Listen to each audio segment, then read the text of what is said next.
Good morning, everybody. It is Tuesday morning. I had the day off of work and I decided to come to Barnes & Noble and I wanted to take you with me. I did take my sister's car. She's worked the past 3 nights. She's a nurse. I figured she would need gas and she did, so I filled her up on the way here, and I also borrowed her coat. Look at this. It's got like fluffy, soft on the inside. I'd never seen it in the closet before, so it's like 40 degrees here. It's a lot colder than I remembered. I actually ran outside this morning, but like when you're running, it doesn't feel as cold. So I walked out. I was like, maybe this is going to be too warm, but it wasn't. I'm also wearing my Lila June Co sweatshirt. I have my bag from Hello Lovely, and I also have my lounge fly. So we are ready to do some shopping. There's a couple books that I need. They were actually, so Barnes & Noble just opened. It's 10:02, and there were people waiting outside when I pulled up, but I want to find the new Lucy score. I have not seen The Most Amazing Things, but I am interested because I love things we never got over, so I want to get book 2. And then Stacey Reed's new book came out, and I was on my member and patron reading sprints last night, and someone told me that it's $16, so it's not mass market, but it's Entangled. So I want to see if they have it, and like Entangled Publishing publishes it. I want to see if it's trade paperback now, and also get it if they have it, and then also see if we get Lorraine Heath's new book and if they have Scarlet Peckham. I'm at a different location than what I normally go to, so I don't know how they are stocking their new releases, especially mass markets, but all of the Barnes & Nobles around me recently redid their layout to be like more open and everything on the first floor. Both of the ones that I go to have 2 floors, but now like all their books are on the first floor. This one, the romance, used to be upstairs in a corner, and I liked it a little out of the way so that I could film, but we'll see how it goes. So I'm gonna go in and we'll see what they have.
I just spent 30 minutes in there and I only walked out with my one book, and it was the last copy, and I'm not happy with Barnes & Noble. So I got Things We Hide from the Light, and it was just like, there's one page.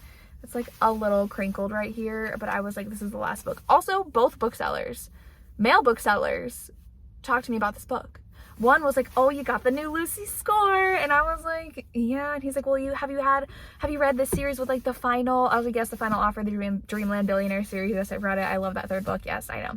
He's like, everybody's just been loving it lately, and everyone's been telling me to read this series. I'm like, okay. And then I go up to the register to a different bookseller, and he's like, oh, I've been seeing everyone buy this book. And I'm like, okay. Like, I didn't realize also how popular Lucy's score is. Well, I guess I do, to like the general public and like buying it in the bookstore.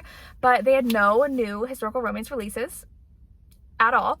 Not Lorraine Heath. I even looked for Eva Devon's because hers recently came out, and Stacey Reed's, and I forget what other author I looked at, but I was like, they don't have them here. And I'm like, they all just have old historical romance releases.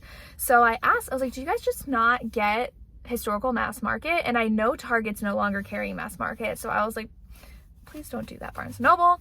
And he's like, to be honest, it's hit or miss for those, and we will only get 1 or 2 copies in.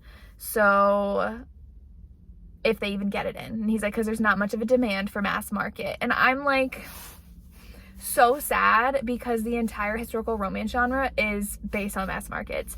They are shifting towards trade, but I feel like what the shifting towards trade paperback size is like the more rom-com-y historical romance, and not like the true historical romance like Lorraine Heath and Kerrigan Byrne and Diana Quincy and Joanna Shoup.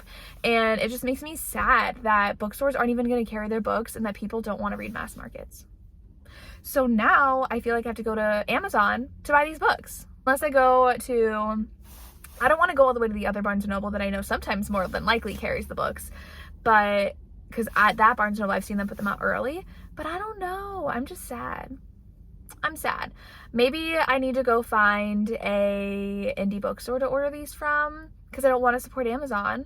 But I also, and he's like, oh, we can always order them for you. And I was like, but I went here because I don't want to order them online. Like, I came here because I want immediate gratification of having these books in my hand. So I'm sad, but I did look at all the sci-fi fantasy books, and I was interested in Samantha Shannon's new book because I have not yet read the first one, but that one was so pretty. But it's $35 for that hardback. I do get 20% off as a teacher, but I'm gonna wait to buy that.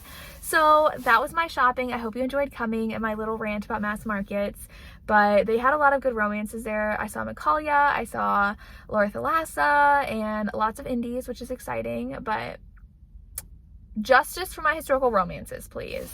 I hope you enjoyed this video. Let me know if you want me to take you along again. I would love to, maybe to my other location to see how much better their selection is or not. But that's all I have. As always, thank you so much for watching, and have a good day. Bye.